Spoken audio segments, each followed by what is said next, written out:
All right. Hello, everybody, and welcome to another episode of the Couch Warrior podcast. I'm your host, as always, Mike. And today, for episode 46, I believe we're up to, we're going to be breaking down UFC 284. And I'm joined by one of my favorite in the space, literally the first capper I've ever watched, talk about it all the time. My guy, Clint from Die Hard MMA. What's good, Clint? Thanks for coming on, brother. How are you? And what do you think about this card? I'm doing all right. I'm doing well. Thank you very much for having me. Always a pleasure to come on and chat with you and talk some fights. And man, you and I were talking backstage before we hit this thing live about this fight card. And I think it's going to be entertaining. I think it'll be plenty entertaining, but it's pretty tough for me to justify the price tag on it, if we're being honest. I'm pumped up about the top couple of fights. There's a couple of young up-and-comers, some kids that we need to see some improvements from, like Jimmy Crute. So there's definitely some value to this fight card, for sure. But man, you dice that, one or two top fights off of this thing, and this is a fight night card. So it's kind of tough for it to be a pay-per-view, if we're being honest. Yeah, they're lucky they have Parker Porter on it, because if not for him, I mean, it would just be nothing. John Jones is terrified of that man, bro. That's why he's been delaying the debut to heavyweight. We need the rematch. We got to have the rematch. Don't do that to John. But yeah, I'm honestly like, I don't know how to feel about this card, but there's a few guys who I'm really hyped to see. I'm hyped to see the two like that we don't know anything about, Elvis Brenner and Prado. I feel like both of those could be a lot of fun. And then, I kind of like debutants pretty often. Like a lot of the time, especially recently, we've been getting a lot of fun ones. So I'm looking forward to see how they do. But we can hop right into the card. We've got 13 fights to break down, 2 title fights. Should be a good time. So for the first fight, we've got Zubaira Tukhugov versus Elvis Brenner.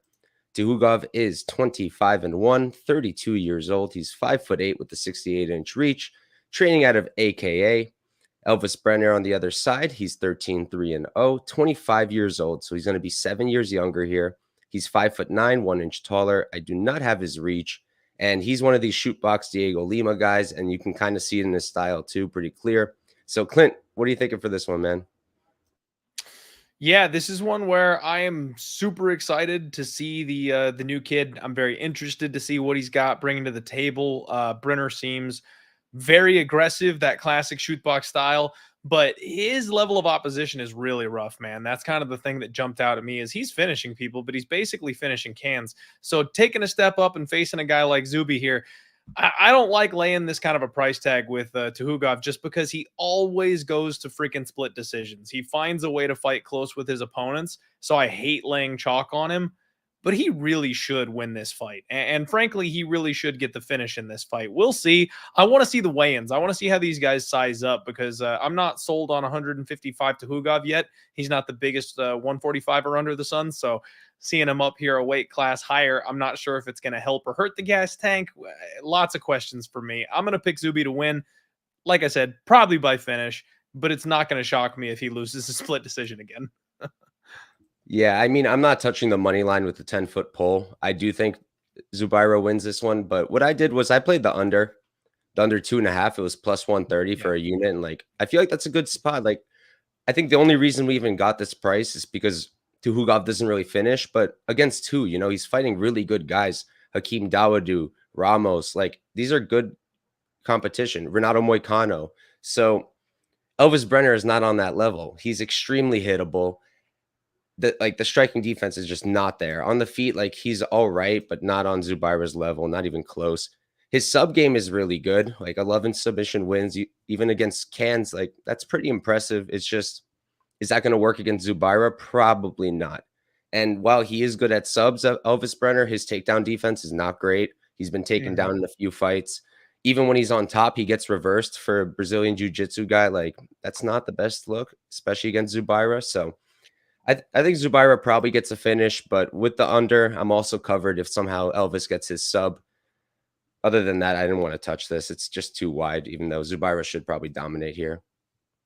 I'm with you. I think that's a good look. Violence is probably okay in this spot. Like I said, I do think Zubaira probably is the one that finishes, but I don't hate taking a piece of the other guy with that under.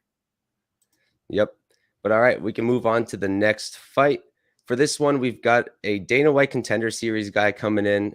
I know that the angle doesn't really apply, Clint, when they're not a favorite, but Yep. Not a bad spot to fade, in my opinion. Anyways, we've got Blake Bilder versus Shane Young. Bilder is 7-0, undefeated as a pro. He's 32 years old, 5'8" with the 69-inch reach. And for his camp, I've got Triunfo Jiu-Jitsu and MMA from Instagram. On the other side, Shane Young, he's 13-6-0, 29 years old, so he's 3 years younger, 5'8" as well. He's going to have a 4-inch reach advantage with a 73-inch reach, and he's training out of City Kickboxing. I'll start this one off. I took Shane Young. I took him money line. I did do it earlier. I don't love the price tag now. I thought that a pick'em is pretty accurate, so I literally grabbed minus 115 for 1.2 units. And for me, just comes down to this: like, Blake is extremely hittable, constantly gets hurt, and like, while you could say, Mike, yeah, he gets hurt, but he's not getting knocked out, so clearly he has a good chin. I'm going to point to my guy, Gregory Rodrigues, who almost got finished like 4 fights in a row, was okay, came into his next one, and just got slept. So that chin is not always going to hold up. Eventually, it's going to crack, and we've already seen that with other fighters.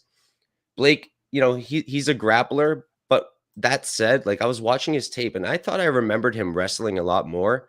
He doesn't wrestle often. Like, usually he's not even taking guys down to sub him. Like, his last fight, he got that sub against Alex Morgan standing. He took his back. The fight before that, I believe, against Buenafuente, he was literally getting out, like, beat completely. Like, he was getting out struck. He was getting out grappled. And then he threw up a triangle and got it. So I honestly don't love Blake Bilder all that much.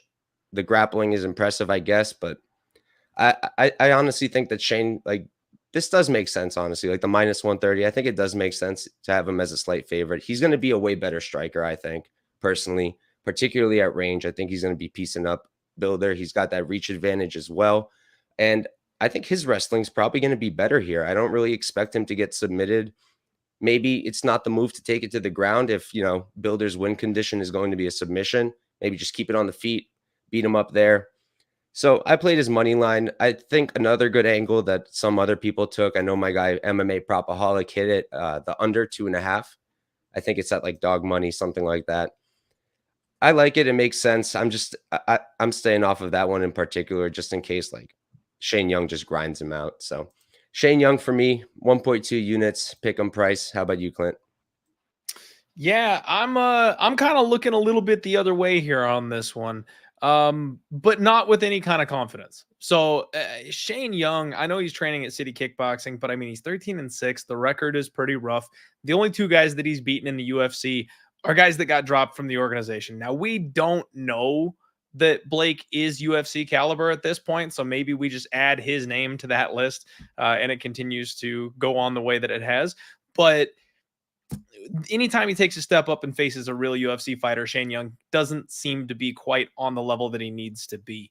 I do like that he's got that City Kickboxing style. He seems to follow their system pretty well, kind of models his game plan after Volkanovski. The problem for me is he's a bad grappler, man. He makes way too many mistakes in there when it comes to the grappling. Like, he got taken down and reversed by Omar Morales multiple times. And Morales is not the talent that we thought that he was either.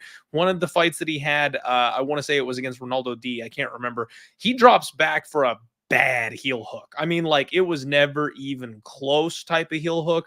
The positioning wasn't there. He still fell back for it without having it secured. And it's just rough, the choices that he makes. He also turns his back every single time he gets into one of these grappling scrambles. He gives his back up to his opponent, and that's Blake's specialty. This kid, the one thing that you can say about him is he has spectacular back takes, and he's got a very dangerous rear naked choke. So, I mean, those are the kind of things that are an issue here for me. Is I know that Shane Young is not going to keep this fight at striking distance the entire 15 minutes. I know he's eventually going to engage in the grappling, so this thing will hit the ground. When that happens, I think it's going to be all one-way traffic for Blake. So yeah, I'm leaning dog on this one personally. I haven't put a bet on it just yet. I might take a flyer on Blake by submission, or maybe again another under in this spot, because Blake absolutely is hittable. He keeps his hands low and he eats punches with his face. That's basically his defense.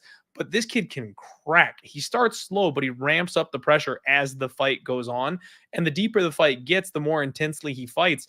I love that when a fighter can take over because his opponent is getting tired, but he's got a second gear. I love being able to come back and win fights or, make some space and run away from your opponent in the third round. Tip my hat to Marcin Tybura last week. Didn't see it coming. That's exactly what he did, and it secured the easy victory for him. That's kind of what I think happens here. I think Shane Young is probably better on the feet, but as this fight goes and as Blake just doesn't go away, he probably ends up fighting his way back into this fight, has the opportunity for a back take, and whether he backpacks him for some time or he gets the finish, I do think eventually Blake gets his hand raised. But again, that's the analysis. That's the breakdown. I'm not running to the window. I have yet to place a bet on this thing. So it's dog or pass for me. Not sure if I'll actually get there. Yeah, I mean, I can't blame anyone for the Builder side. Like, I know a lot of people on that side, and it does make sense. Like, you brought up the back takes also, and Shane Young is going to give his back, and Builder doesn't need the takedown to do it. He showed that in his last fight. He'll do it standing happily. So I definitely get it. But nice to have some disagreement early, honestly, especially with so many favorites on the card.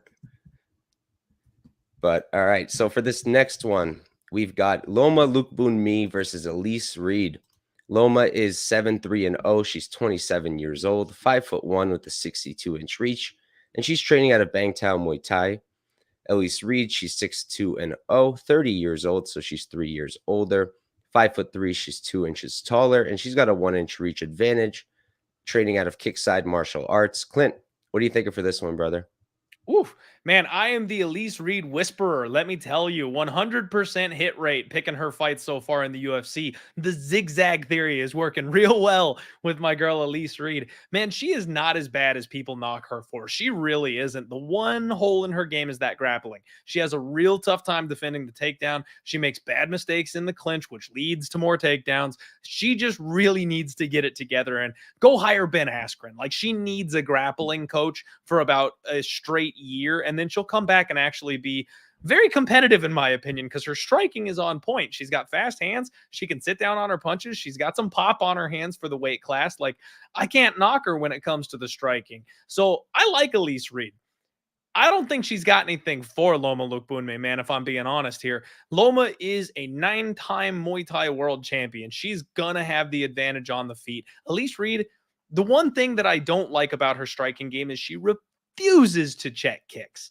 And I think that she's just going to get chewed up with Loma Lookboonmee and the way she fires those kicks off constantly. And Loma's really working on improving her grappling. We've seen it in her last couple of fights. Now, she's made a couple mistakes. She's made a couple errors. She's not a high caliber grappler yet, but she's obviously working on it. And we know that's the path to victory, to taking out Elise Reed. So whether it's a 15-minute competitive striking decision that she edges out, or whether she mixes in those takedowns, finds her way to a ground and pound TKO or a submission victory, which are tough to come by because that's not normally her thing. But I think if she keeps making improvements, they could become her thing. I love Lookboonmee in this spot. I really do. And I honestly think she probably justifies the price tag. Yeah, so I'm actually with you on the Elise Reed thing. I've somehow gotten all 3 of her fights right. And I also don't think she's that bad. It's just the ground game. Like, get it together, Elise Reed. But other than that, she's not horrible. I don't love Taekwondo styles and like the karate style and MMA. Obviously, Wonder Boy is a whole nother story. But overall, I feel like it's not always that effective. I do think she might give Loma some problems at range. That's the only problem. I haven't been like all in on Loma, because what happens if she's not like closing the distance? Like, her thing is the clinch. Her thing is getting people down. Her thing is the kicks. But at the end of the day, she's going to be shorter. She's always given up a reach. And if Elise Reed can do anything right, it's strike at range. She's pretty good at that. And I do like that she keeps her strikes straight. She will be landing, I think. But I do expect Loma to close the distance. I expect Loma to dominate in the clinch. And if Loma can get it down on the ground, I think it's all her. I did play Loma's money line -270 for 2 units. But the play I'm looking forward to actually hitting is I'm going to play her KO prop, I think. I feel like that's going to be a decent spot. And while I don't see it happening like Sam Hughes, I think that was more so like a pressure kind of situation. I do think that Loma can either honestly find it on the feet or get that ground and pound TKO. So, and I'm like pulling up the price right now. I believe it was sitting at like plus 400. Yeah, on Bet Online. I have a feeling we're going to get something even better on like FanDuel or Bet Rivers. If I get like plus 500, I'm in. I don't hate it, man. I don't hate it at all. Her elbows, when she gets in top position on the ground, are brutal. And we know Elise Reed gives up the mount and side control like nothing. So I think a ground and pound TKO is live. And I mentioned the leg kicks. I don't know that she's going to like standing KO Elise Reed. I think Elise Reed is tougher than that. But I do think she can bust her leg up and make it so she can't walk and get a doctor stoppage. So yeah, I don't mind that one bit. I think knockout prop is fine. Yeah, I feel like if it is standing, it's got to be like in the clinch or something. I do love Loma's like front kicks, but I don't see her knocking out with one of those. Yeah, probably not one of those. But all right. So for this next fight, we've got two guys not both making their debut. One of them is making their debut, and the other one is hopefully going to get a fight that lasts longer than 30 seconds this time. We've got Jack Jenkins versus Don Shainis.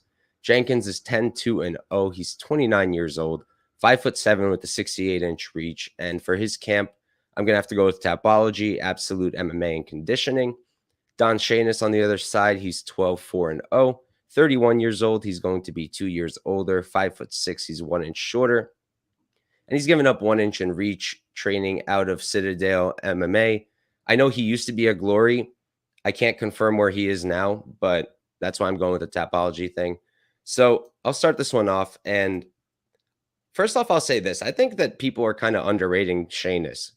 Like, it's definitely recency bias, and maybe people aren't recognizing that the person who finished him is Sadiq Yusuf of all people. Like, I like Jack Jenkins. I'm on him here, but he's not Sadiq. So I do feel that Shainis is getting a little disrespected here. And that's why I played my favorite play on this fight is the over 1.5. I played it at minus 145 for a unit, and then I added at minus 150 for another half unit. And the way I see it happening is I just think that Jenkins is better. I think he's the better striker. I think he's probably the better grappler.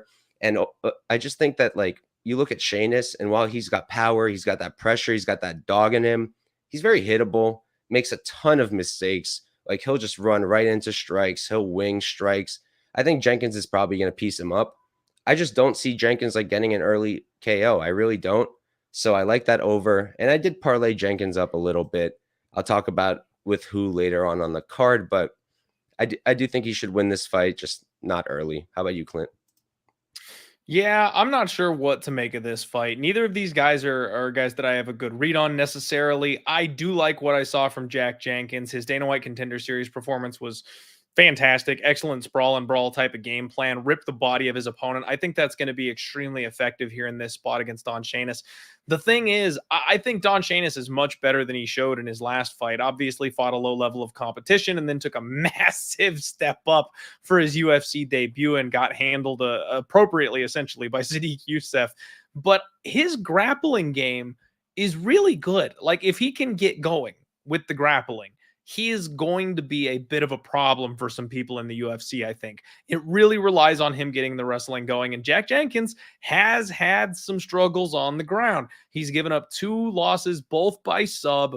And if he doesn't mind his P's and Q's here, I can see Don Shainis kind of pressuring him, getting him to the mat, and then mauling him from there. This is another spot where I'd be looking at an under, man. Don Shainis, he's got vicious ground and pound. He's got several first round finishes. If he can get you down on the ground, he unloads. I don't know if we can trust him later in the fight, though. And if Jack Jenkins plays it the way that he did on Dana White's Contender Series, he attacked the body, and we know that's draining for these wrestler grappler types.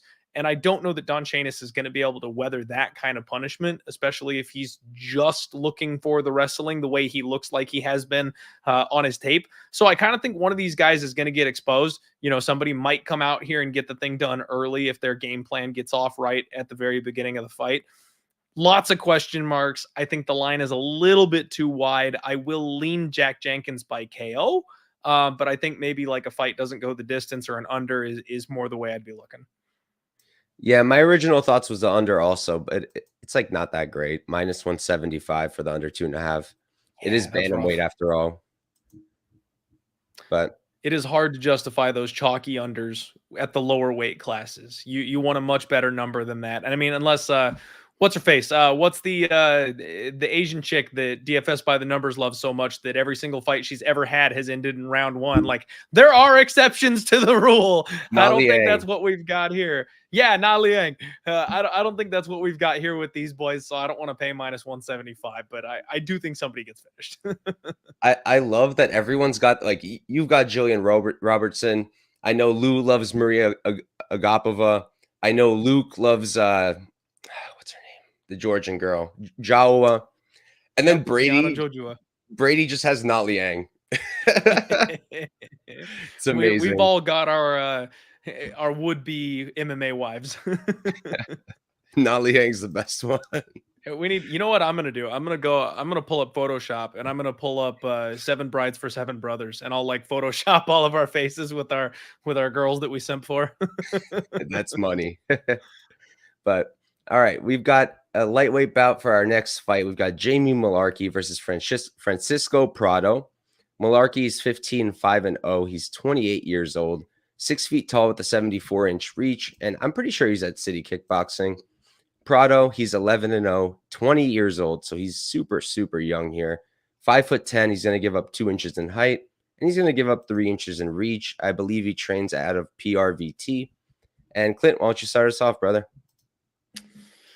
Man, these early fights are interesting. So Prado is another guy that we're just getting our heads wrapped around, right? He's another guy that's making his UFC debut, undefeated, 11-0. I like Jamie Mullarkey. Mullarkey is one of these guys from City Kickboxing, a gym that I actually really enjoy. I like I mentioned before, I like their process.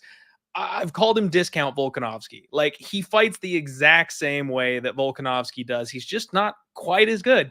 Mixes in that wrestling, mixes in lots of feints, good, strong boxing. He's tough. He's durable as hell. I mean, he's got 3 knockout losses in his record. But you look at that fight with Michael Johnson.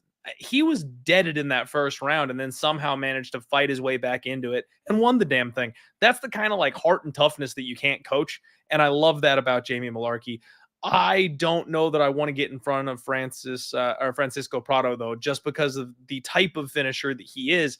You mentioned it before, man. You can only come back so many times. You know, these guys that have the durability questions, they have a hard time eventually coming back. If you keep taking that kind of punishment, you keep taking that kind of damage, somebody's going to catch you. I think this is another good spot for violence, because if Prado is not UFC level, Jamie Mullarkey is going to get him the heck out of there. Even if round 1 is tough, he will just pour it on in rounds 2 and 3. He's another one of these fighters that gets stronger the deeper that the fight goes. Prado swings for the bleachers. Every single shot is killer intense. He's also got good solid BJJ, good hips. He's got Von Flue chokes, so he knows his way around the mat. So I think I see Jamie Mullarkey getting on top of this guy in the second or the third round and pounding him out. But either way, I do think it finishes. I'm going to say Jamie Mullarkey gets the dub. Yeah, man. When I first broke down this fight, like when I taped it, the first thing I thought was like violence. Let me see the price. And I thought it would be way worse. The under 2.5 was minus 130 when I got it. I put a unit on it. I think it's like minus 150 now, something like that on DraftKings, which I think is still completely playable. I feel like Mullarkey should beating the move, though. Yeah, thank you. I feel like Mullarkey should dominate here. I don't know what. Something in my gut is just like, don't parlay him. So I'm not, because I'm trying to listen to my gut more often. I used to be like, no, forget the gut, listen to the brain. I'm kind of moving the other way now. I'm going to listen to the gut here, stay off of it. I did play the under. I think that's enough for me. I was kind of curious about the Mullarkey late props. I just pulled them up while you were talking, and they're not that great. So I probably won't play that. Going to stick to the under. Like, you look at these guys, and Prado, he's so hittable. Like, he's so hittable. And while he has good wrestling and good BJJ, his takedown defense is abysmal. I was like pretty surprised to see that, but against one of their regional opponents, Basaldo, he was literally getting taken down. He got taken down like 2 times and completely out controlled. And if Mullarkey wanted to take that route, he has it, but I think he doesn't even have to. I think he might just spark him on the feet. So I do think Mullarkey wins this fight, probably ITD, but the under is good enough for me. Yeah, I completely agree. I think that Mullarkey, especially if he really wants to put his singlet on, has a clear path to victory in this fight. Yep. But all right, so for this next one, honestly, we've got a guy who I think could even be a deeper favorite, but we've got Kleydson Rodrigues versus Shannon Ross. Rodrigues is 7-2-0, 27 years old. He's 5'6" with a 67-inch reach, training out of Team Nogueira. Shannon Ross on the other side, one of the few people I've seen get an opportunity in the UFC after losing a fight, but maybe the Australia card is helping him. He's 33 years old, so he's going to be 6 years older here. Also 5'6". He's given up 1 inch in reach. And for his camp, I've got CMBT Training Center. So I'll start this one off. I did a lot of Dana White Contender Series stuff. I was trying to really stay on top of it. And when I saw Shannon Ross, I faded the hell out of him because I didn't get why he was a favorite. I didn't think he was very good in the regional tape. And now, breaking down his Contender Series fight, I've been seeing people say that he claimed he was injured. He had some kind of really bad injury. Then why did you still look like crap in your regional scene? No disrespect, but he just, in my eyes, he's not very good. He's really, really hittable. That I noticed for sure. I mean, just look at his Contender Series fight. He got knocked down 3 damn times. He's very hittable. His takedown defense, in the UFC, it says 100%, but he defended 1 takedown. You look at the Donovan Freelo fight, got taken down right away, pretty much. And after that, he got dominated. So I just don't see a lot to love from Ross. His striking is decent. He's you know what he is? He's like a Walmart Jack Jenkins. I feel like he's what people thought. Jack Jenkins is what people thought Ross was going to be. And then a few weeks later, Jenkins pulled up and he looked a lot better. I just feel like Ross, there's not much to love. And Rodrigues, he did lose to Vergara. I had Vergara there, so I'm not going to complain. I do think the decision was a little off. It was probably Rodrigues there. But again, I'm not going to complain. Cash the plus 200 ticket there. No, I had Vergara too. It's okay. It's Vergara. But also, I feel like that's not a bad thing necessarily. I think Vergara is better than Ross. I think he'd probably mess him up. And forget skill, Vergara's just bigger than him and more physical than Ross is. I don't think Ross can replicate pretty much anything Vergara did. So I hopped on this early. I hit it at minus 187 for 4 units. And then I've been parlaying him a little bit here and there, but that's pretty much my main play here. How about you, Clint? So what I am looking at on this one is that I bet CJ Vergara for a reason, man. I was not impressed with Kleydson Rodrigues. This guy is big for the weight class.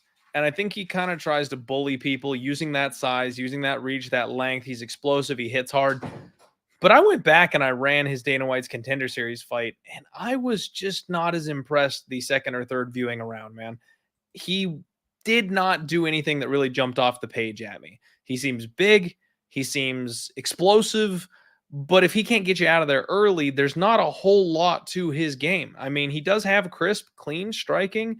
He's got that wide karate stance. He's young, so he could be making improvements, but he does start opening up with stuff like flying knees when he can't quite get to his opponent. It seems like if he can't outskill you, he just needs to clip you with the big one to shut the show down, because he's going to struggle over the course of the fight if he is outskilled. Now, Shannon Ross, dude, he was like a minus 240 favorite on Dana White's Contender Series. I thought he was going to run through Venezia Salvador. So props to you on getting the fade over on him there, because Venezia Salvador is a guy that I think is destined to just get destroyed in the UFC. I don't think much of Venezia Salvador at all. I know a lot of people were taking that dog shot on him, and he's another guy that is the breakdown I just gave of Kleydson Rodrigues, he's that but worse. He's tall, he's skinny, he can be taken down, but he hits really freaking hard. So he will knock people out. But when you get those guys that just won't go away, they're going to beat him. And that's exactly what Shannon Ross was doing. The problem with Shannon Ross is he literally made one of the dumbest choices I've ever seen in my life. He threw a 6-piece combo standing right in front of his man, who's a bigger hitter than he is, and just kept swinging. There was no defense. He thought his guy was completely gassed out, which frankly he was. But the one big counter shot that came his way clipped him, hurt him, and the rest is history. That's what got him. He took a pile of damage from a much bigger man and just kept coming. I did hear the same interview as you. I know he's talking about feeling, injured coming off that fight. If that's at all true, if that was a wounded version of Shannon Ross, I think he can do the same thing to Kleydson that CJ Vergara did. I think he can stay in his face. I think he can close the distance. I think he can bully him up against the fence. And when he does all that, as long as he avoids the big knockout bomb, I think he's better everywhere than Kleydson Rodrigues, at least from what we've seen on tape. And now when I say that, I'm sorry, I don't mean a better striker than him, because Kleydson Rodrigues is a much better technical striker when they're at range. So let me just, fix that. But I think he's tougher. I think he's, more durable. I think he's got a better gas tank. If Kleydson connects with him, he can KO him. But I also think that there's a lot of ways that Shannon Ross is maybe our recency bias of the weak spot, and people are really down on him because of the way he fell through as a minus 240 favorite. I think this fight will be more competitive than people are expecting. I'm looking for more of a live entry, though. I think this is a great fight to sit back and go, okay, Kleydson should win this thing by round 1 knockout. But if he doesn't, I'm looking at taking Shannon Ross live, because I know who's going to have more gas down the stretch. It's going to be Shannon Ross. But the 27-year-old kid training with the Nogueira brothers, I don't know that I want to step in front of that guy after he's taken a year off to go train and sharpen his tool set. So unfortunately, probably a pass for me. But give me violence, man. Mike, I'm going to say that so many times tonight. This is an undercard. I'm going to be looking at unders left and right. I think somebody dies in this fight. Kleydson Rodrigues by first round flying knee. Done. Give it to me. Shannon Ross by just attritional punches down the pipe in round 2 or round 3. Done. I think somebody's getting knocked out here. You read my mind, because that's the question I wanted to ask you was, what do you think of violence? I feel like it might be a good spot too. It's sitting at plus 100. That's the best price you can get for the under 2.5. I feel like it's a decent spot. It's just also, again, flyweights, right?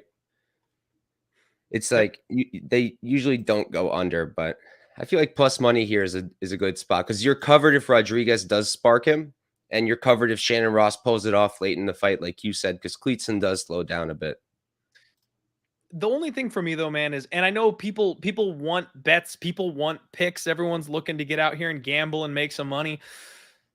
But guys, sometimes it's better to keep the cash in your pockets, because think about it. We are talking about a young kid who we haven't seen in over a year. We don't know what we're going to get from Kleydson Rodrigues when he comes back into this fight. We're also dealing with Shannon Ross, who is 33, so past his fighting prime technically, making his UFC debut off a knockout loss with a history of injury concerns. If there's a sketchy-ass fight on the card, it's this one. You don't necessarily have to bet on this particular fight, man. And I think maybe that's the case, is that you just don't need to get involved if you don't want to. Both guys coming off of losses, both guys coming off of layoffs.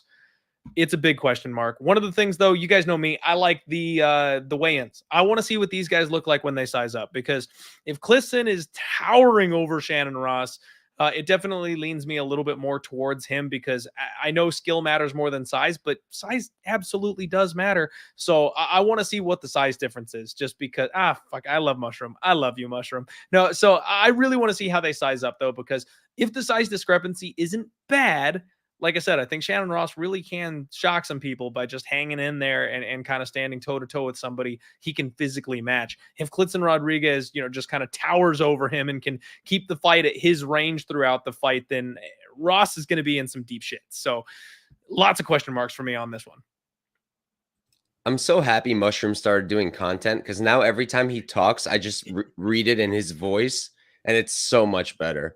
And also, Mushroom, keep going. I love your content. Prince of Mischief, what's up, brother? Thanks for tuning in. But all right, we can move on to our next fight. We've got Joshua Culibao versus Melsik Baghdasaryan. Culibao is 10-1-1, a guy who has proven me wrong time and time again. I've tried to fade him every fight.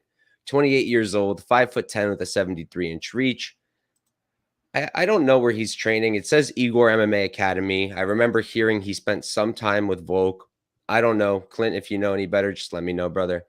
Melsik, 7-1-0, 31 years old. He's 5'9", giving up 1 inch in height, 70-inch reach. He's given up 3 inches in reach. And pretty sure he's still training in Glendale, which isn't the best look, but unfortunately, that's where we are. Clint, what do you think for this fight? It's interesting. I didn't know that you had tried to fade Melsik every single time out. That is intriguing. Culibao. Oh, Culibao. Okay. I got that backwards. Okay. So I was going to say, Melsik is, he's all the hype, man. Everybody is all about Melsik Baghdasaryan. And the way he fights, I get it. I absolutely get it. He kios a lot, which for whatever reason seems to affect the judges a little bit. They like to listen to that. It seems like the strikes are more impactful when you scream like that. Not that he needs it, because every single thing he throws is like a baseball bat hitting some wet meat. I like Melsik. He's very aggressive. He is the type of guy that seems like he enjoys hurting people, which you love in a cage fight. I do have to mention he's a brand new dad, so you've got that dad angle if you subscribe to that thought process. But Josh Culibao, I just think, is eternally underrated. Like 10-1-1 facing Jalen Turner, Charles Jourdain, Shayilan Nordnbecki, and then Sungwoo Choi. Like, that's not a bad run in the UFC to have the kind of record that he does. And the Charles Jourdain and Jalen Turner fights, a draw and a loss, he showed off piles of heart, man. Just absolute monstrous amounts of heart and ability to never quit, never give in. And I think that's the kind of thing that'll carry him. I think he might have faster hands than Melsik, which is kind of a little bit crazy to say. When Melsik unloads, I think he throws harder and is quicker. But I think Josh is like naturally faster. You know what I mean? If he wants to get out there and work the jab and work his combos, I think he will be able to go speed for speed with someone like Melsik Baghdasaryan. This is going to be my fight of the night, man. I love this fight. I lean ever so slightly to Joshua Culibao, because you look back at the guys that Melsik has faced, and even though we are all hyped on him, and I am too, don't get me wrong, I'm very hyped on him also, he doesn't have a great strength of schedule. This is a big step up for him. I mean, he fought Bruno Souza and did go ahead and get that one by decision, but Colin Anglin, he's nothing to write home about. And then you go back to his regional scene record, and it's 4-1, 4-3, 0-0, 3-5, 0-0. Like, he's fought nobody. He's fought absolutely nobody. So he's got to prove it to me. If I'm going to be on a side on this one, I'm going to be on the Joshua Culibao side. I think he's the more proven fighter of the two. And I know I can trust him in an absolute war for 15 straight minutes. He's a good nail. And there's not very many of those. So I think I'm going to lean with Joshua Culibao here. I'm loving the disagreement today, Clint. It's the best kind of show. Real quick, Mushroom, what do you mean what happened? And Prince of Mischief, yeah, don't even get me started on that McKinney fight. Brutal. Brutal. Yeah, some of us saw that one coming a mile away, though. You hit the other side, right, with Bonfim? I did. I was all about fading Terrence McKinney in that spot. I took a lot of shit for it too, but guys, I'm sorry. If I can just tangent for a second, I love Terrence. I can't wait to watch his future. He's not good. He's an insane athlete. And as soon as he slowed down and tried to conserve the gas tank, he realized his skills are not on par with the skills of the guys that he is fighting. He needs to use that athleticism to be counted as UFC level. He'll get there. If he keeps working and training and slows down a little bit, he absolutely will get there. I think we're going to have an awesome Terrence McKinney in about 2 years. But right now, if it wasn't for the athleticism, he wouldn't be all the rage. So he just needs a little bit of seasoning time. I'm with you there. I love Terrence. I love the wrestling game particularly, but he really showed in this last fight that if he is going to start fighting slow, he's going to have to work on it a bit more. But for this fight, something that really stood out for me with Melsik was his output. For a guy that's throwing with so much power and always looking for a kill shot, he keeps up a good output over 3 rounds. Like, that's pretty impressive to me. And the fact that we're probably going to be on the feet here, the fact that the judges seem to really be favoring damage over like volume or even like wrestling with not enough top control. I don't think either guy's going to wrestle here. I mean, with not enough like ground and pound. I think that Melsik's going to be landing the more significant shots. I think Melsik's going to be hurting Culibao on the feet. And like I said, if we're on the feet for 15 minutes, I personally favor Melsik. He's got the better output here, which again is surprising to me, but it's where we are. I think that he's a bit more of a better technical striker. If you look at their physiques, he's a bit more jacked than Culibao is. Culibao is a people's champion, but I would say Melsik seems a bit more athletic. He does have that kickboxing background, right? So, I give the power to Melsik. I give the output to Melsik. I give the technique and the striking to Melsik. I give the competition to Culibao easy. I give the dog in him, like like Tommy Unders over here saying, to Culibao. But overall, I do personally favor Melsik here, but it's going to be a close fight, I think, and the line really shows that. Prince of Mischief always giving me crap. Dude, week 2 only. I just moved in. I'm going to get a headboard. I promise. Promise. But all right, we can move on to our next fight. This is a short notice one and one of the craziest line openings I've seen. Like, that was ridiculous. Tyson Pedro versus Mosestas Bukauskas. Pedro is 9-3-0. He's 31 years old, 6'3" with a 79-inch reach.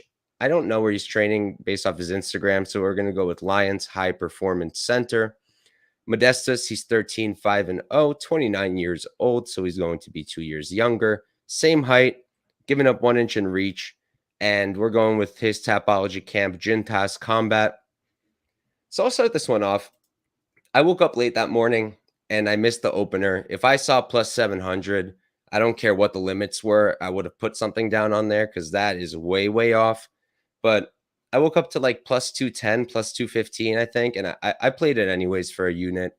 And I feel like people just hate Mosestas. And I guess there's some good reasons to think he sucks, but I feel like he's a bit underrated. I feel like he's pretty good. Like, his takedown defense, first of all, is very, very solid. I know in the UFC, he's got the 100%. I usually put an asterisk there because he hasn't been shot on often. But even outside of it, after I don't know if he got cut or what happened, but in the Cage Warriors fights, he had 2 of them, defended all the takedown attempts in both fights. And then I was looking at the striking for these guys, and, Pedro has certainly improved since he's come back, right? He's looked very good in the striking. Really nice jab, really nice combos. Everything's straight down the pipe. But against who? I know he beat the GOAT, Harry Hunsucker, but come on. And I know that he knocked out. Was it a knockout or a sub for Ike? I don't even remember anymore. I think it was a KO. It was a knockout after multiple nut shot fouls. Poor Ike, man. It was like a body kick, right? If I remember correctly. I believe so. Yeah. So either way, that's the first thing, right? Mosestas is not. He is not Ike Villanueva, and he is not Harry Hunsucker. I'll say that right away.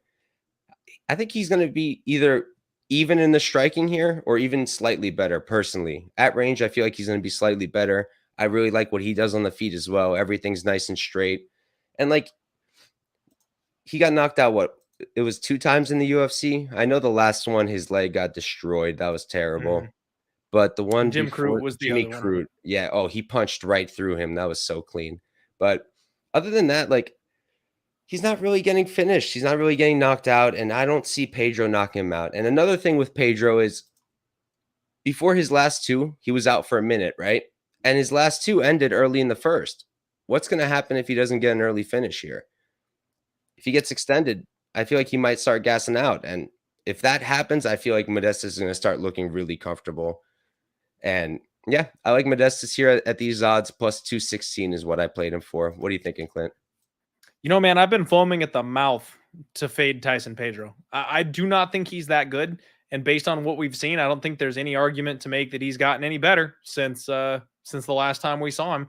So I'm right there with you. I actually really wanted to face Pedro with Mosestas Bukauskas in my pocket. I wanted the opportunity to go ahead and fade that man. But then I went back and I watched Mosestas' last couple of fights, and it's not pretty. He fought Lee Chadwick, who's 28-16, just kind of a journeyman at this point. And I had to watch that fight on 3 times speed, man, on the UFC Fight Pass. It's the first time in my life I've ever used the 3x speed setting on there because that fight was so slow and he threw nothing. You had to do something to speed it up. And then even his fight against Chuck Campbell, it took him until the 4th round to get him out of there. That guy's 5-1. So, like, he's fighting absolute bums. He lost a split decision to Mikhail Oleksiejczuk, who, as we all know, is not a 205er and has since dropped a weight class. And then he got, 1-punch KO'd by Jimmy Crute and Khalil Roundtree. Now, you could argue extending the fight was working against Khalil. It looked like Mosestas was starting to do a little bit better. But, man, all he does is jab. Like, he doesn't do anything except every once in a while toss a cross into the mix. It's just the jab, and it's about 1 jab every 30 to 40 seconds. I don't know how you're supposed to win fights at the UFC level using that strategy. Now, if he gets out of round 1, he absolutely could extend Tyson Pedro, which we haven't seen in a long time, and then handle him in the second or the 3rd round when he starts to get tired and slow down. But in order to do that, he's got to survive that 1st round. And what we've seen from Tyson Pedro is he disrespects people the way he goes forward and attacks the body. And I think that's something that Bukauskas is going to have a very, very tough time with. So I am not paying this price tag for Tyson Pedro. I refuse. In fact, this is exactly the type of spot where I'm looking to fade Tyson Pedro. So I like where your head's at. I just don't think I can do it with this particular fighter. Again, maybe a live entry. This might be a spot where, as you see, Tyson Pedro is slowing down. If Mosestas is still there, if Mosestas is still alive in the second round, then you take that shot. Then you know maybe you've got the advantage going into the back half of the fight. But pre-flop, man, I don't. Yeah, see, Tommy knows what's up. I don't think I can do it pre-flop, though. I wanted to. I really did. I was planning on betting Mosestas. It wasn't until I ran the tape that I went, maybe not. Clint, round 3 sub. I mean, sub prop. Round 3 prop. I was gonna say sub is bold because I don't even know if he has a sub on his record. No. But yeah, I mean, round 3 knockout, I think definitely would be something on the table. But split decision might actually be more the way that you want to look at it, because Tyson Pedro, he's lost a decision to Ilir Latifi before. And when he was going in the third round with Mauricio Shogun Rua, Shogun was starting to get the better of him in that fight, but it wasn't until his ankle completely collapsed that he actually got finished. He wasn't out in that fight. He wasn't unconscious in that fight. He couldn't stand. So I actually think that Tyson Pedro may be relatively tough. You know, Ovince St. Preux got him out of there with an arm lock that he had no defense for. It wasn't because he got knocked out. So he's a tough guy to actually finish and put away. I would be looking at this fight going over potentially, and I would be looking at decision props, split decision props. Like, I think we could end up with a close, hairy fight for this one. If you want to take that round 3 shot with Mosestas, because maybe he's a little desperate, maybe he needs the finish to get the win after dropping the first 2 rounds. I don't hate it. Go for it. But I actually think decision is probably a bit more likely, because Bukauskas also is a guy who, like I said, I'm really using that like Mikhail Oleksiejczuk fight and the Khalil Roundtree fight. Those are kind of my examples here. When he takes steps up in competition, that's what he does. That's where he sees success. He can run through cans all day. He's got a bunch of round 1 finishes on him, but he's also got several round 4 finishes on him. Like, he likes to stretch he likes to be in the driver's seat long term. So yeah, man, round 3, go for it. Overs, I think. I might look and see if there's like a 1.5 here and look at that thing over, or a decision prop. I believe the line is set at the over 1.5. I'll tell you exactly right now. Minus 147 on Bet Online. Not bad at all. Over? Yeah. These bastards, man. Let me tell, like, can't they look at these profiles and be like, oh, this is a round 1 fight, you know, give me plus 125 to the over. These jerks, like, I don't want to lay minus 140. I thought I was going to be sneaky. I thought I was going to be getting a good number to get to the over. I don't want some janky minus 140. It probably hits still, though. 140 is not bad, but still, I wanted a better number. Definitely feel you there, especially at light heavyweight, right? Yeah, these are big boys. These aren't the little guys. Like, I wanted a good number if we're going to fade the narrative here. But all right, we can move on to another set of really big boys. We've got Jimmy Crute versus Alonzo Menifield. Crute is 12-3-0, 26 years old. He's 6'2" with a 74-inch reach, and I can't tell you where he's training. Alonzo Menifield, he's 13-3-0, 35 years old. So he's going to be 9 years older here. 6 feet tall. He's given up 2 inches in height. He's got a 2-inch reach advantage, though.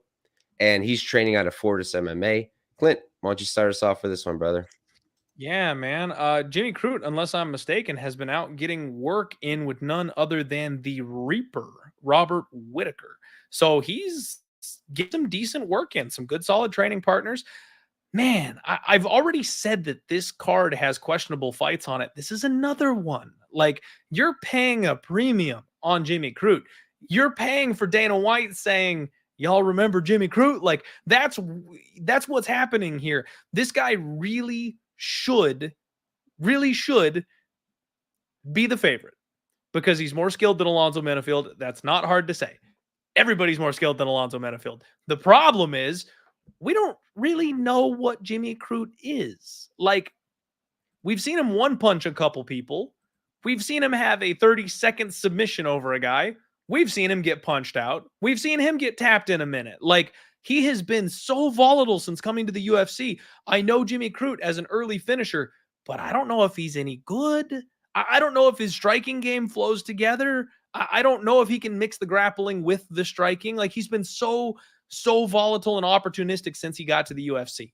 I like his grappling. Obviously, he's going to have a ground advantage here in this spot. The question is the wrestling. Can he get Alonzo Menifield down? That's the thing Alonzo's been working on, is his takedown defense. And if you can't get him to the ground, he usually punches you in the mouth, and that does pretty well for him. So I don't want to get in the way of Jimmy Crute. If anything, for me, it's favored or pass. I want to back Jimmy Crute. I want to believe that this time that he's taken off will show improvements. Working with a guy like Robert Whitaker, you're going to expect him to kind of absorb some of that, championship knowledge from a really young guy. I think Jimmy Crute is 26 years old at this point? Yeah, 26 years old. So at 26, he's already got 5 UFC fights. He's not a 33-year-old dude, and he's not shot to bits. Like, yeah, he did get punched out by Jamal Hill, but who doesn't? Like, the freak accident leg injury with Anthony Smith, you can't really knock him for that. That doesn't mean he's fragile. So I think Jimmy Crute absolutely deserves to be the favorite in this spot. It'd be a leap of faith to assume he got better in the offseason. That's kind of what I'm doing. I'm going to be on Jimmy Crute one way or the other. Maybe a sub prop here, but you can't really, you'd have to go inside the distance. You don't want to risk that, because if he gets Alonzo on the ground, it could be a KO or a sub. And the chat knows what's up. Unders in any Alonzo Menifield fight are always solid, because if he's going to catch Crute, it's probably going to happen early. So, yeah, man, violence, Crute for me. What are you doing? Yeah, I mean, first off, violence makes sense also just because, look at Crute's record, right? Like, he's only left round one time against Paul Craig, and that's it. Everything else has been a first round finish or first round finish loss. So definitely like the under. The price is what's been kind of turning me off from it. Minus 145. I don't know. I could also see a world here where it does get extended. If Jimmy Crute uses his damn brain and decides to wrestle, I do think it's going to take some time to finish Alonzo on the ground. So I think that's maybe what might ruin that under, and that's why I'm staying off. But again, Crute, if he's shown anything, it's that his fight IQ is awful. And again, I also think it's a favorite or pass. I even parlayed him for a unit with somebody later in the card. But again, I've got a gut feeling that he's just going to get destroyed on the feet with the one punch. Like, he's going to just keep his chin up, get caught while beating up Alonzo the entire time, and then I'll be sad. But that's why I kept it down to 1 unit, and I think violence is probably the way. Wow, look at this. Tommy saying the under 1.5 opened at plus 145. You got to wonder why. Like, is there a reason they were thinking that? I mean, Alonzo Menifield, before his last couple fights, he went to decisions twice back-to-back against Will Knight and Ed Herman.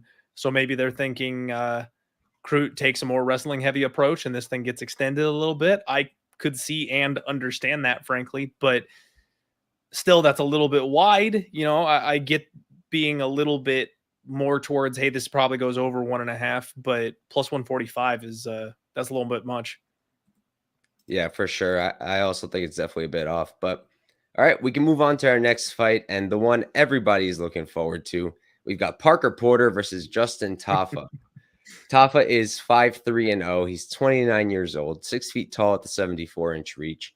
And as for his camp, I honestly can't tell you. On the Porter side, he's 13-7-0, 37 years old. So he's going to be 8 years older here. Same height. He's got a 1-inch reach advantage. And we're going with Tapology here. He's training out of Underdog MMA.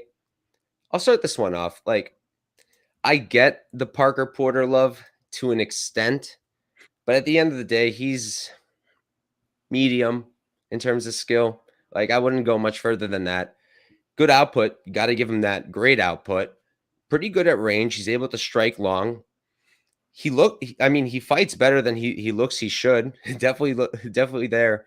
But first off, I think we're kind of going crazy with the takedowns. I know a lot of people are expecting takedowns here, but he has gotten them in several fights. But how many times did he shoot in those fights? Like, he got them at a very, very, very low clip.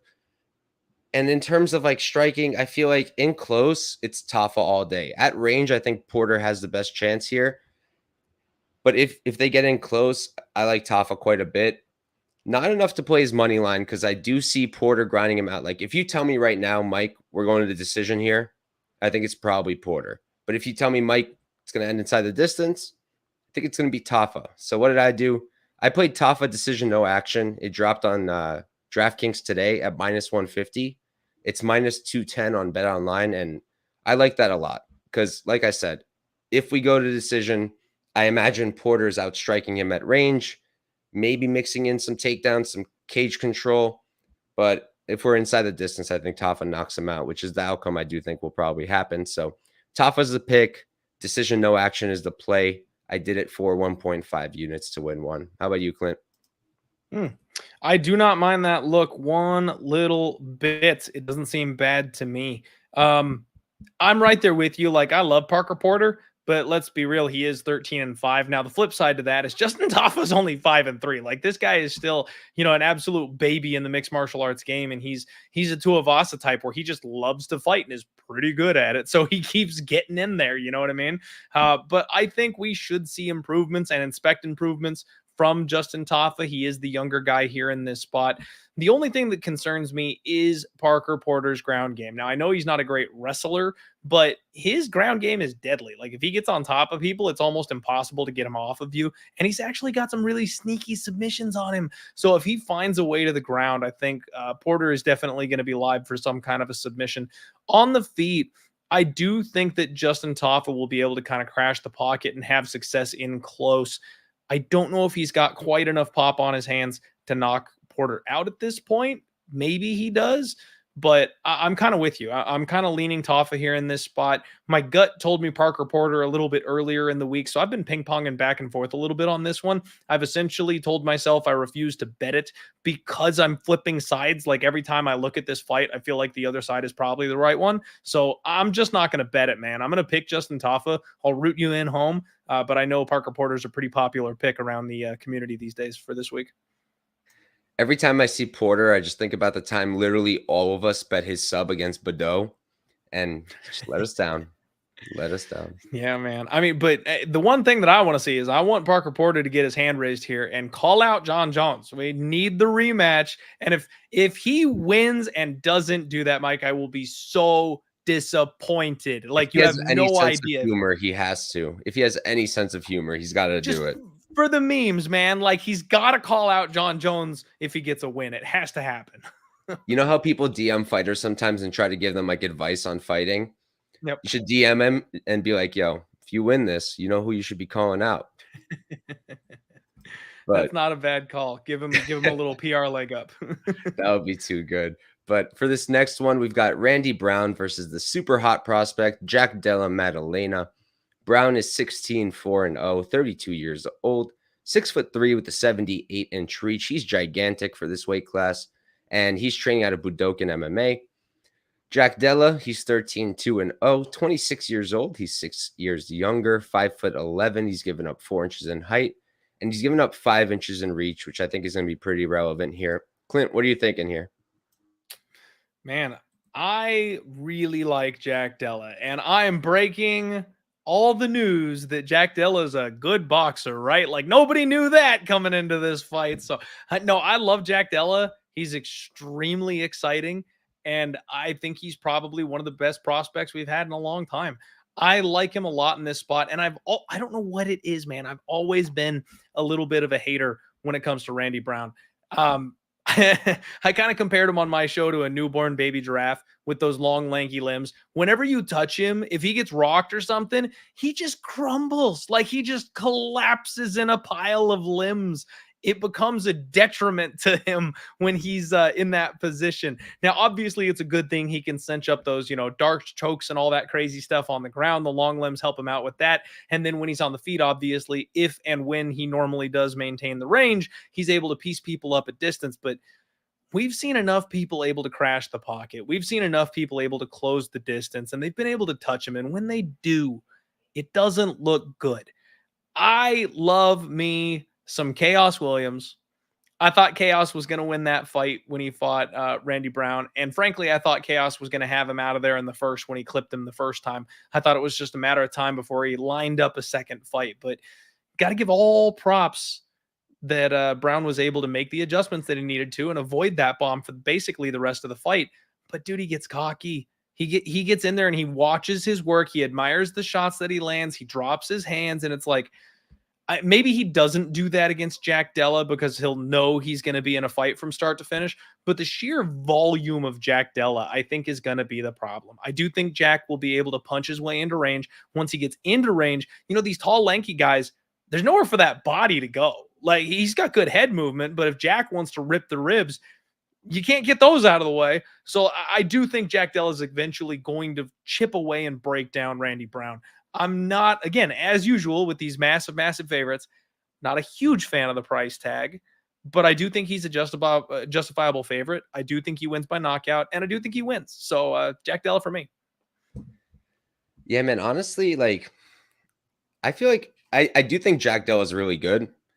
But I think we're getting a little bit ahead of ourselves. Like, people are so high on him. People just think he's going to spark Randy Brown. Like, all right, who's he beating in the UFC, right? Ange Lusa on the Contender Series. Lusa's decent, but that was a tough fight. That wasn't some walk in the park. He didn't knock out Lusa.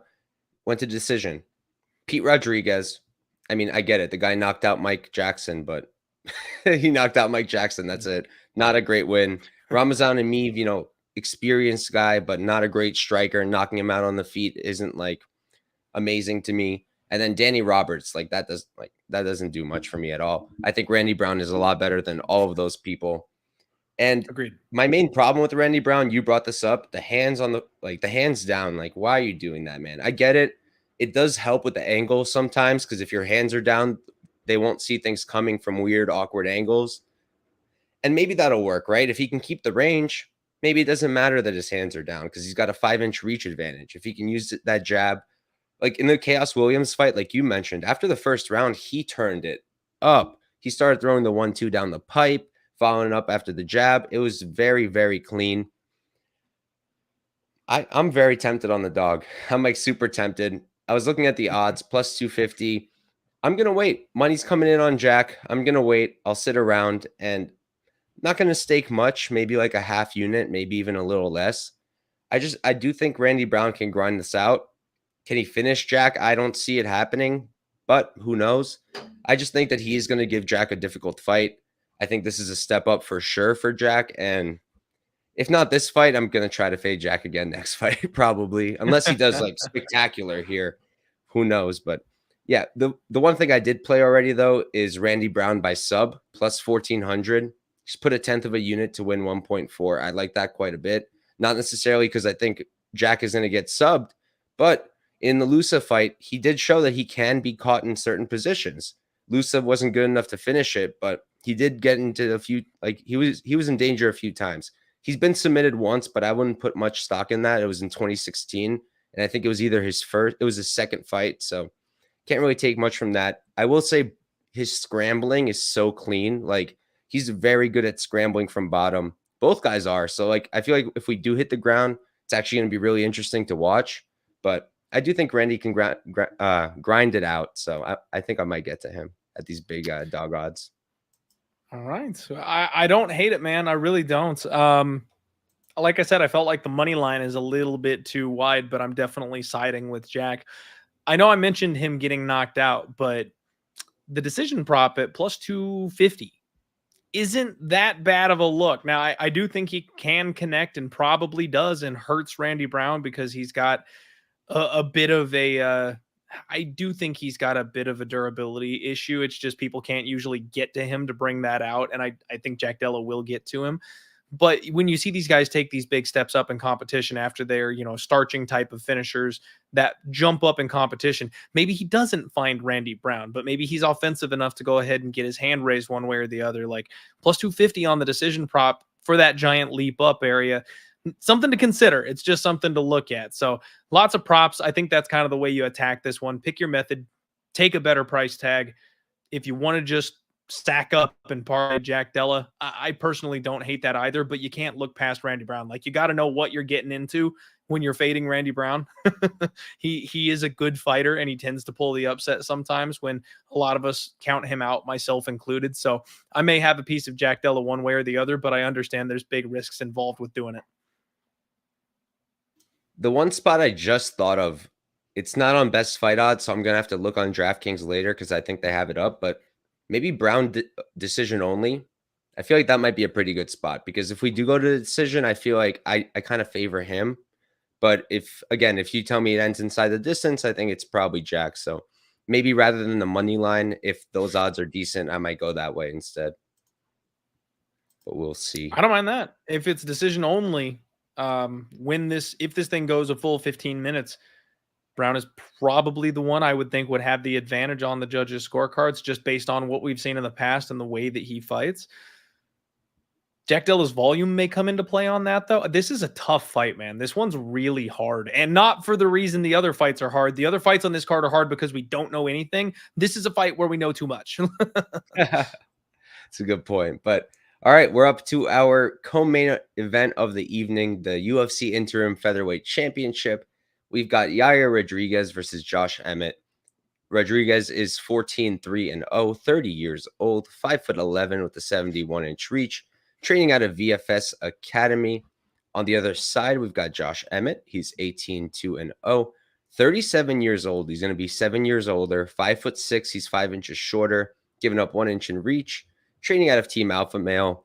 And we've been hearing some stuff about Josh Emmett being injured and whatnot. I usually try to not listen to that too much, but I feel like recently that information's been pretty accurate. Like the Derek Lewis fight, I don't know if anything official ever came out, but people were saying he was injured beforehand. And I love Sergey Spivak, but that didn't look right. Something about that, he was just throwing him around. We've never seen that before with Derek Lewis. He was just tossing him around like a dummy. So maybe we do have to start listening to those little reports. But Clint, what are you thinking for this fight? Man, I'm thinking I love this fight. I just flat out love this fight. So first off, I'm a massive Josh Emmett fan. I've been cheering from the mountaintops for this guy to get his opportunity. He's 37 years old. It's now or never. I think he's actually going to be a week out of being 38 or something like that when the fight actually rolls around. So he is no spring chicken. If he doesn't get his hands on gold or a #1 contender slot now, it's never happening. Hardest puncher in the division.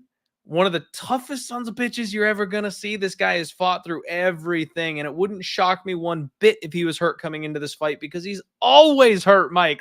That's kind of my problem with Josh Emmett is he's old and he's fragile at this point, and even though he's tough enough to push through it, that stuff mounts up on an athlete, and eventually you just can't keep doing it at a high level anymore. I think we're coming to that point for Josh Emmett. I think he's still got a couple of good ones left in him, but he's always got something hampering him in every single fight. And the amount of damage, wear, and tear that we've seen him take inside the cage, it just adds up. It matters.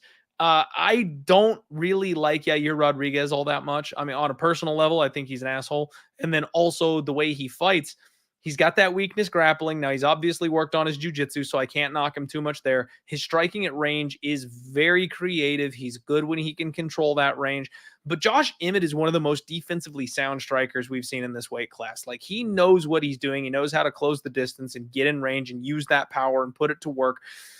We've seen Yair Rodrigues' face lumped up. We've seen him outstruck by someone like Chan Sung Jung. I mean, I'm just not sold on Yair Rodrigues. I'm going to piss a couple people off, but he's basically Mexican Darren Till. He is not as good as you guys want to make him out to be.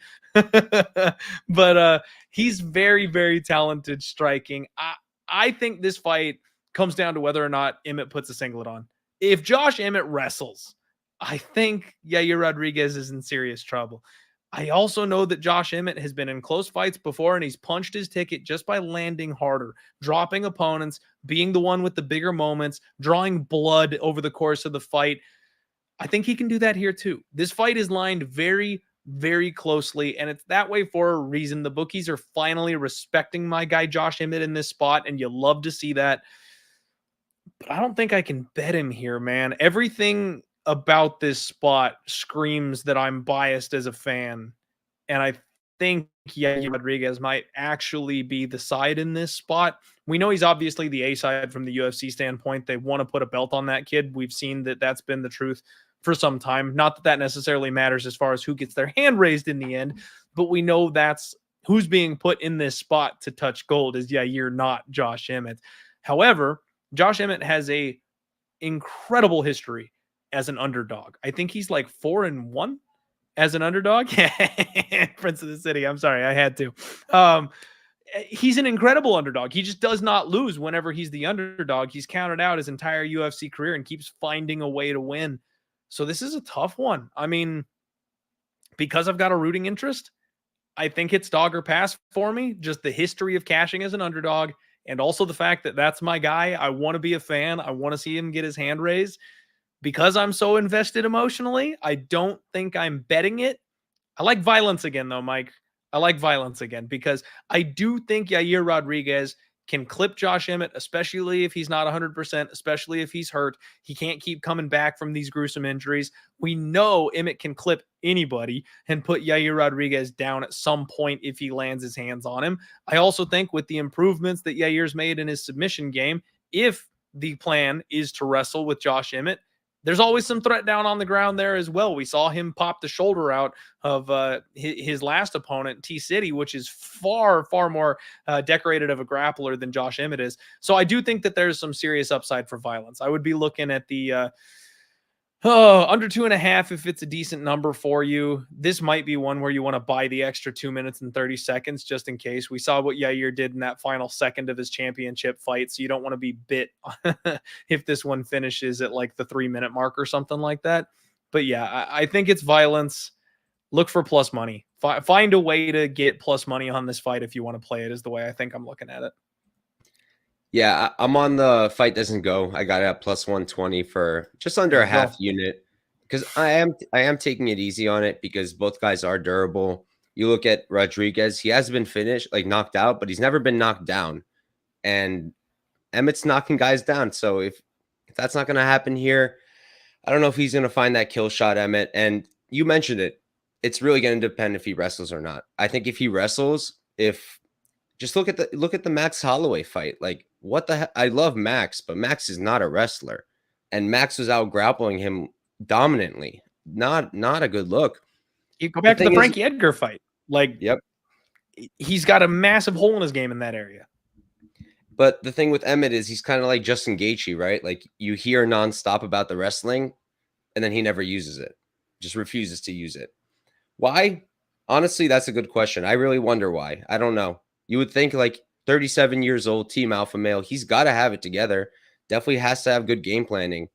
Why? I don't know. But regardless, I think that Emmett struggles at range a lot.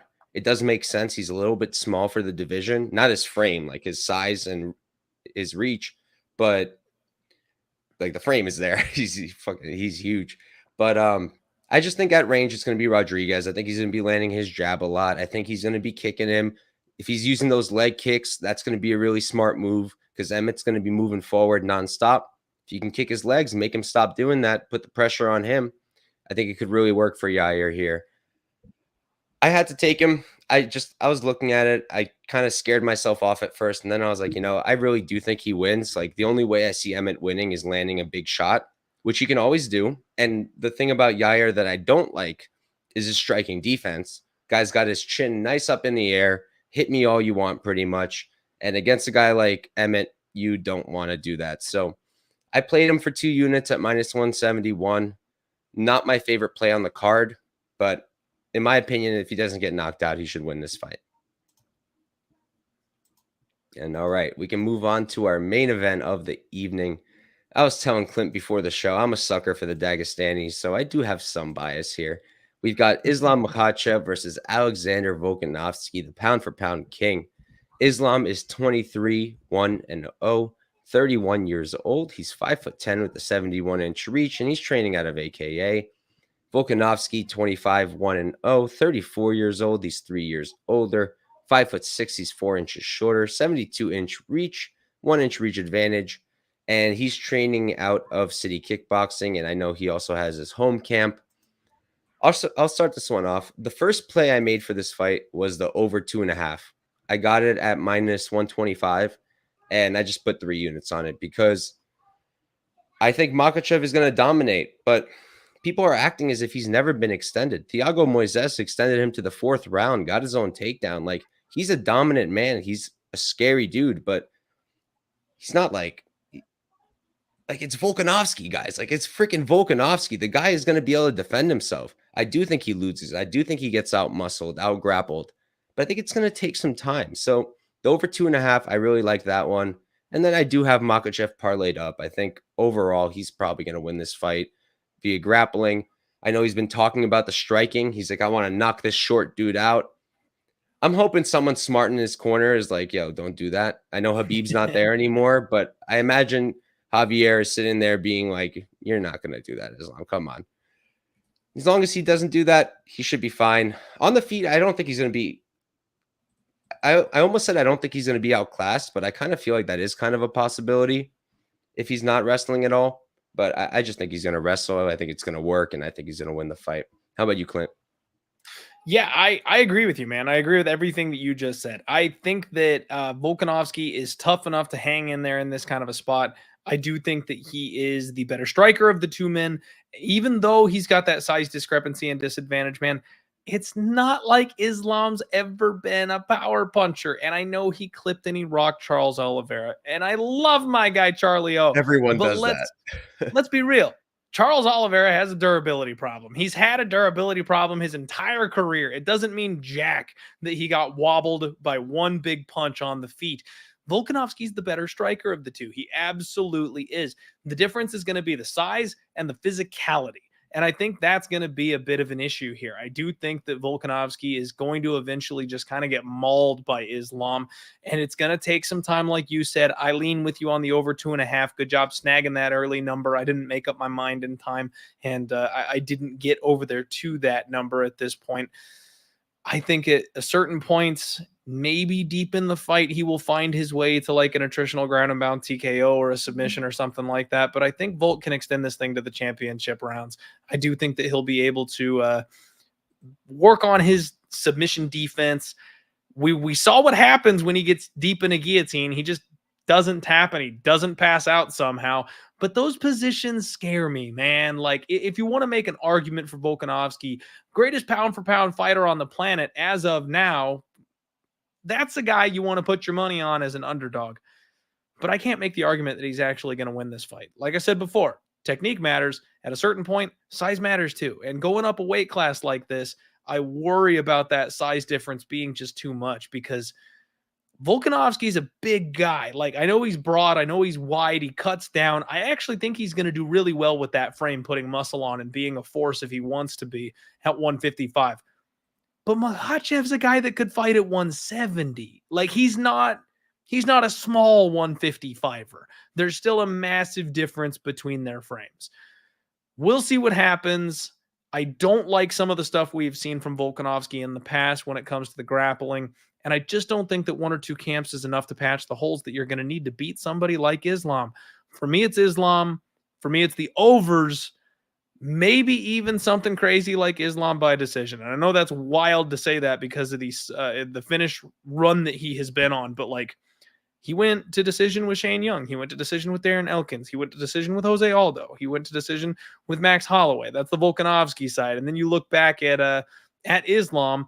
And I know he's got a couple of recent finishes also, but he went to decision with Davi Hamos, Arman Saryukian. He went to decision with Nick Lentz, Chris Wade. Like, these are guys that are, I know that was much earlier in his career, but I definitely think that decisionator is still inside him. And the round 4 Thiago Moises fight is absolutely looming here in this spot. Hell, Drew Dober made it to the 3rd round. He almost got him to judge's decision as well. So, yeah, I'm with you. I like the over. I'm going to pick Islam to go ahead and get the win. If you can see the tides shifting in this fight, if somehow, some way, Volkanovski is able to survive and weather the early storm and Islam looks like the one he's breathing heavy and can't quite get the takedowns, I might throw a live bet on Volkanovski. I'm not going to lie to you. I might jump in for the underdog story and try and get in there with him, but we're going to have to wait and see if it gets to that because I am not expecting that to be what happens. I do think we're going to say and still on Saturday when Islam Makhachev gets it done. Yeah, I'm with you, brother. But all right, that's the card, guys. 13 fights, a lot to look forward to. Thank you to everybody who tuned in. As always, I'm Couch Warrior at Couch Warrior Pod on Twitter. YouTube is Couch Warrior Podcast. I'm going live tomorrow night at 11:30 p.m. with my guy Pat from Addicted to Combat. We're doing a panel with Lucrative MMA and WizBets. Should be a good time. And then on Thursday, I'm doing the weekly prop talk with my guy, MMA Propaholic, on Twitter Spaces.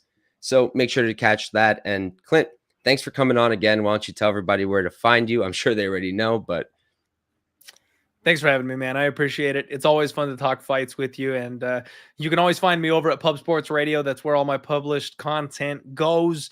The Die Hard MMA podcast. We already did Monday's show, obviously. So tomorrow night, I've got the Prediction Strike show where we go over the stock market aspect of gambling on sports players and fighters. That's going to be on my YouTube channel, actually. And then, of course, the Total Takedown on Thursday, the Undefeated Post Weigh-In show on Friday. And then it's fight time, baby. I can't wait for Saturday. Oh, you're muted, man. Oh, thank you, Clint. I was gonna say I can't wait either. And Mushroom, I got something I'm gonna hit you up with pretty soon. But all right, guys, thank you for tuning in, and good luck this weekend. Let's get it. Peace out, guys.